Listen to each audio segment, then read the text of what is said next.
पहिली मूर्ती I think 2020 नंतर जेव्हा पहिली मूर्ती बाहेर पडली तेव्हा मी इतका घाबरलो होतो ना, की म्हणजे बोलतात ना, की अ, तिला कॅरी करताना ॲक्च्युअली झालं काय, त्या मूर्तीची प्रबळ इतकी मोठी होती, की त्या कारखान्याच्या गेटमधून पास होत नव्हती आणि ती मूर्ती मग पूर्ण फोर्कलिफ्टवरती उचललेली आणि म्हणजे माझी बनवलेली पहिली मूर्ती एवढी मोठी, की बाबा कसं कॅरी करतील, कसा नेतील, कसा उचलतील आणि जेव्हा उचलून मूर्ती बाहेर गेटपर्यंत नेली, मी एकदम स्तब्ध होतो. पूर्ण मूर्ती जवळच उभा होतो आणि जे कोणाशी बोलतच नव्हतो, काहीच नव्हतो. एकदम असं की आणि जेव्हा ती मूर्ती उचलून पूर्णपणे बाहेर नेली आणि जेव्हा ट्रॉलीवरती ठेवली, तेव्हा जे पब्लिकचा क्राउड होता, जी आरडाओरड होती, म्हणजे त्याने असं इतकं बोलतात ना, की असं मन भरून आलं, की हां, हेच होतं, की जे तेव्हा पाहिजे होतं आपल्याला, की अ, एक ज्याच्यासाठी मी धडपडत होतो एवढी वर्ष, की ती गोष्ट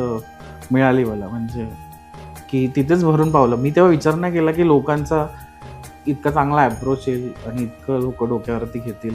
पण तो क्षण असा एक प्राउड होता, म्हणजे की बोलतात ना, की हां, हेच मला करायचं होतं आणि हे करून दाखवलं मी.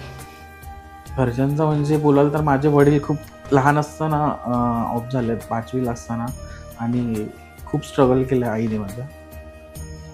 ते लहानपणापासून एक छोट्या गोष्टींसाठी खूप स्ट्रगल केलंय तिने आणि असं कधी विचार पण नव्हता केला, की मी आज अखंड महाराष्ट्रामध्ये इतका एक फेमस आर्टिस्ट होईन, असं माझ्या फॅमिलीला पण नव्हतं वाटलेलं. आणि ह्या गोष्टी करताना मी कधी विचार नाही केला, की मला किती पैसे कमवायला मिळतील.